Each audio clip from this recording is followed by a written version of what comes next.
Statue of Liberty started shaking her fist, and the eagle will fly, and it's gonna be here.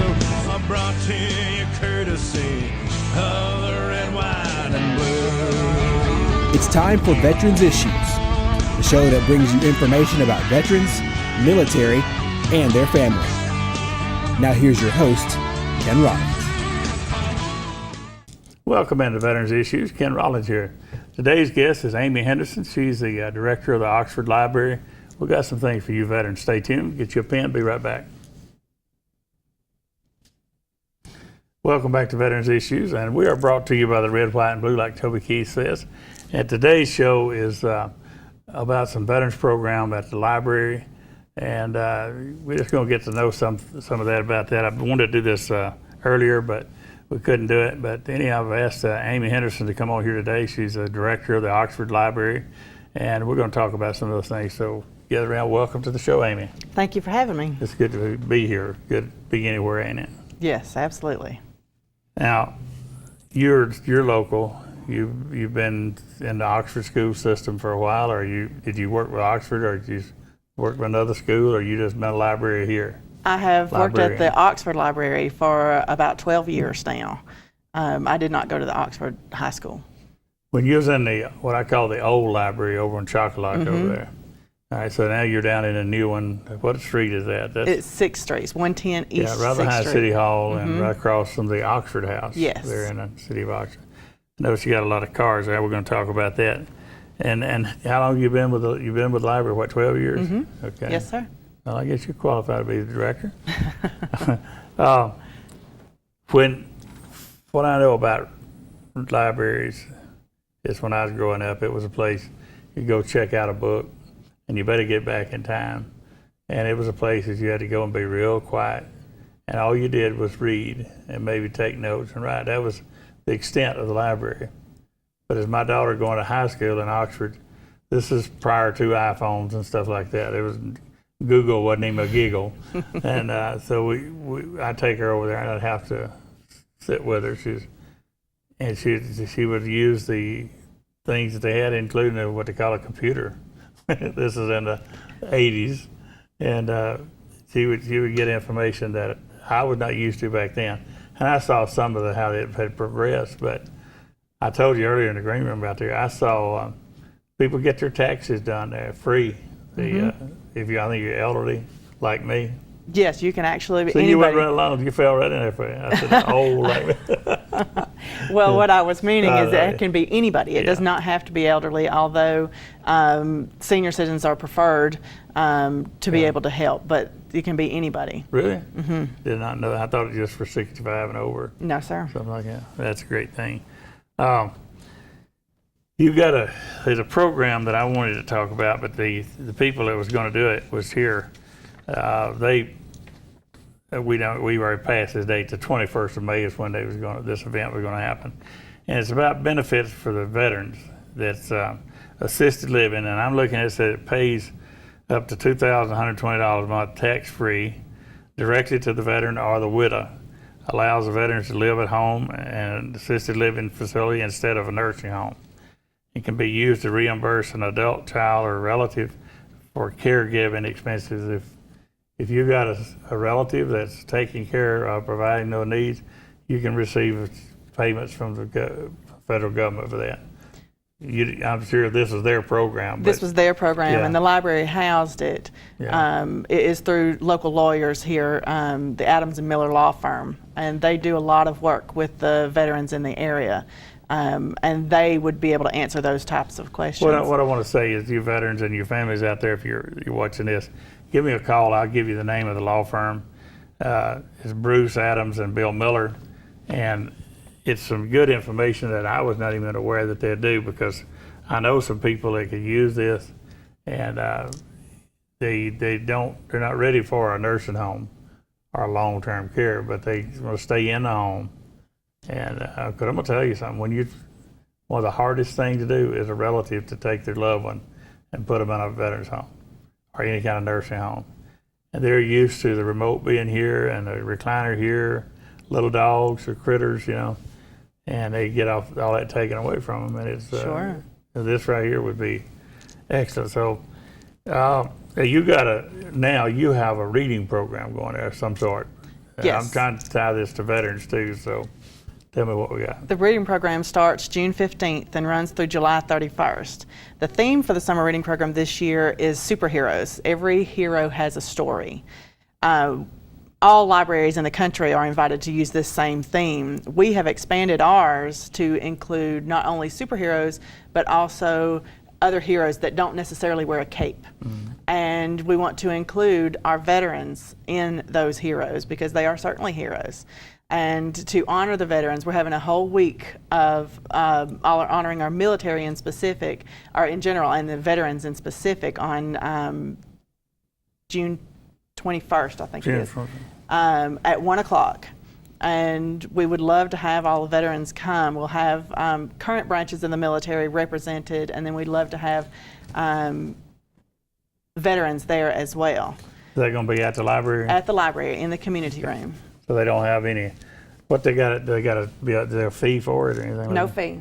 No fee. No charge at all. Just come and let us honor our heroes. You're saying us, you're talking about the staff, or you're talking about some children going to be there? The staff and the public to honor those that have served. Okay. I hope you include law enforcement firefighters. Yes, we have every week will be a different theme in regards to or in relation to the superhero theme. And the firemen will have a week and the policemen will have a week, and we'll celebrate teachers and veterans and different heroes, different community heroes. Yeah. Well, there's heroes come in all shapes, and they don't always wear a cape. But there's things that you can do, small things you can do. If children could just grasp one thing, these little acts of kindness, and it goes a long way. I'll tell you a little story about them. A little fellow here drives a race car from Oxford. His daddy's is Skinner's Automotive, and his name is Cruz Skinner. He's 12 years old. And he's coming in from school, and he saw this old veteran down there with a trash can, wrestling around. And on his own, he goes over and he takes care of business. The things like that give me hope for the future because, he learned character. He learned something other than how to stick his foot in that carburetor. You know who I'm talking about? I do. And I so admire his family and Greg Skinner and all of them, how this boy has morals and scruples, and he's willing to help others. But he wanted to put some flags and stuff on his race car, some support the troops type stuff. That's him. This is 12 years old. Think about that. Most of them are Xbox and things like that. But the reading program on the 21st, I got a phone number there for you, the 256-835-6123. It'd be best they call you, or did they just, what time was that, by the way? It's at 1 o'clock. 1 o'clock. What time would that be for the Marines? 1 o'clock. They're watching. They're going to let me know. Little hands on 1, big hands on 12. They're going to get me for that. You got a thing called a white tablet, a white table. Now, when I saw that, I thought, surely that's not what I think it is, because I've been using them for years with POWs and MIAs. Mm-hmm. But tell us what that white table is about. The white table, this is a book that we will be featuring. It's by Margot Thice Raven, and it is America's White Table. It actually honors the veterans that have passed, that did die in service. Yeah, let's those that hold never at that came point, back. we got to go to a break. I want to talk more about that. We'll come back. We're going to talk about the white table. Be right back. Welcome back to Veterans Issues. I'm still Ken Rollins, and we're talking with Amy Henderson with the Oxford Library, and we're talking about a program that they've got coming up there. It's on the 21st of June at 1 p.m. at the library behind, next to the fire station and right behind City Hall. You know, I probably find it. We were talking about that white table. You had the book here, and this is, finish up your presentation on that. I want to ask you this question. The America's White Table is basically where you can set up a table, mostly the families or those that want to honor those that have not come back from overseas or in war. And you set up the white table, and it has different things on the table to represent different things in regards to that soldier and how he has not yet come back from war, and they leave that place setting there to remember that fallen soldier. But somebody you're remembering a specific one, or are you just remembering all of them? All. Because we set up most of our events where there's a POW MIA thing, and then there's a piece of lemon and some salt. Is that what you're talking about? Yes. And there's a lady down in Enterprise, she's since passed, but she lost her son. He's a pilot, and they didn't have him as a POW. He was just MIA. And she, when they'd have the meetings, the chapter down there, Vietnam Veterans chapter, would always leave a chair for him. And she had his helmet, and she'd put his helmet in his jacket, had his Williams on his name tag. And they always did that for her till she passed. But she told me one time that she gets her heart just jumping out of her chest when she sees a brown envelope in the mailbox, or sees some stranger coming to the door to tell her they found her son 40 years after the event. And so those kind of people, and when you set that table, it's showing you did not forget, you'll never forget. And I thought that was such to her, and my uncle is still missing World War II, and my grandmama thought that they were going to find him someday, but that's awesome deal there for that. And you're going to have it on display there for somebody, and there'll be explanations about that to the people. Yes. Yeah. And the summer reading program that you've got, this is for kids. It's what is that? The kids come in and you go through certain books? We've actually removed all age limits, which means you can participate too. It goes from birth all the way through adulthood, and we welcome anybody to participate. And you basically come and you register and you read books. You log the books. They can be audio books. They can be books of ebooks from Chameleonet that we have our online service. Anything that you want to read, you come in and log it, and then you earn prizes along the way. And at the end of the program, for every 5 books that you read, you get entered in for a grand prize. So it's actually a very good program, and there are events every day. And this is, of course, one of the events during the program.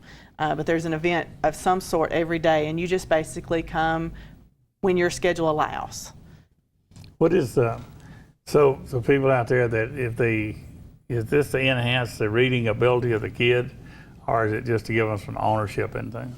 It is absolutely both, to keep their interest up in reading, because it's the skill that they can use for the rest of their lives and so important.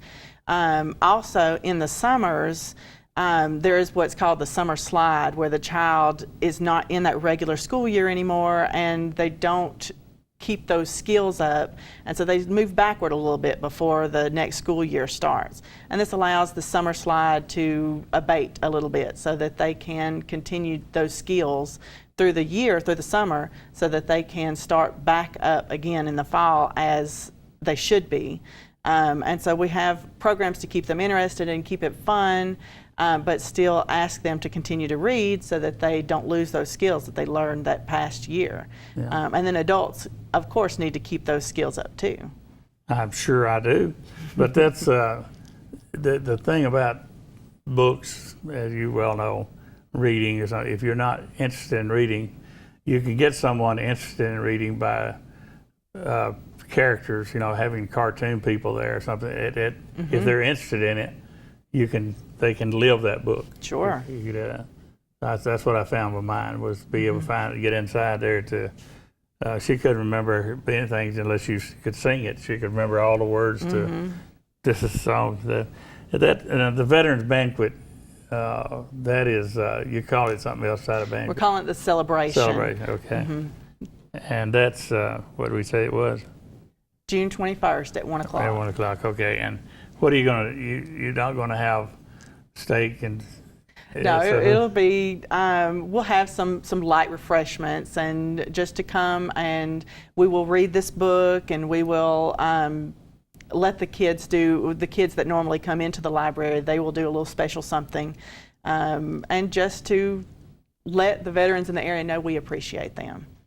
Well, I tell you, there's no stronger supporter of veterans than in the city of Oxford. It's some people that Bill Partridge and Gary Sparks and Mayor Smith. When I went to Mayor Smith in 1990, we were looking to get the Vietnam Wall down here by the Oxford Lake. Was you living here then?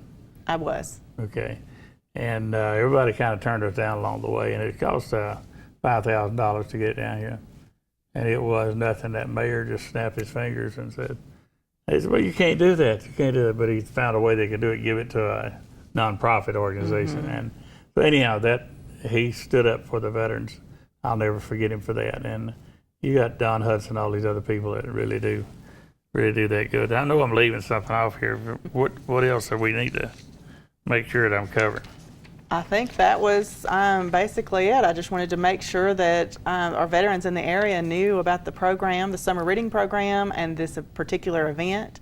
And you alluded earlier to that the library is no longer just about checking out books. We have programs and events and classes and different things all the time. You go out on field trips? We don't go on field trips. We do. We've recently started an adult literacy class as well, which would probably help a lot of the veterans in the area as well. That, when you get to a point in your life and you don't know how to read, you have been hiding that fact, and many people are very good at hiding that fact. That's where we want to step in and help.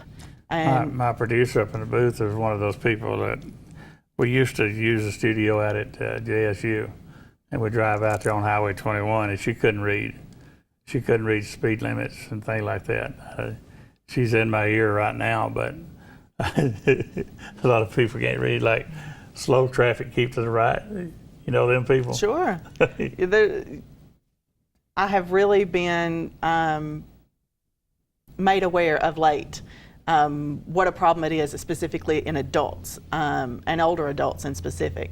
And it's something that we really wanted to help. And my library board was firmly behind me in this regard too.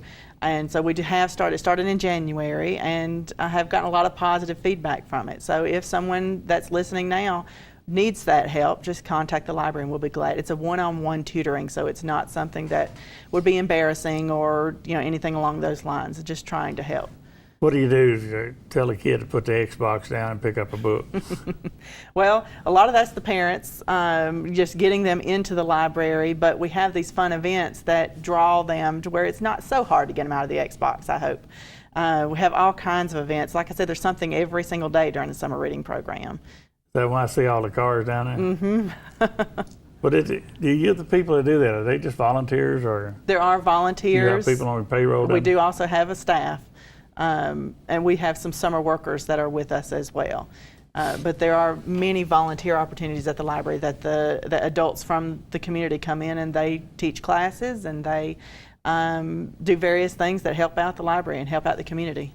Appreciate you coming in and telling us about this today, Thank Amy. you. And Oxford is a great place, and we do local matters here on TV 24, and this is very local. Appreciate it. We come back. I got some news you can use. Stay right there. Get your pen. Welcome back to Veterans Issues. Appreciate Amy Henderson coming in and doing the show today. And as by the time you're watching this, I'm going to be down on the Gulf Shores with my new track chair in the sand, looking for Rolex watches and diamond rings. So if you're not me, shame on you. But I will be, by the time you see this, I will be down there, good Lord willing. Now, I want to talk to you about you veterans out there for one thing. There's a bill that was introduced in the Senate. It's called Senate Bill 502. It's introduced by Senator Dial and Senator Marsh.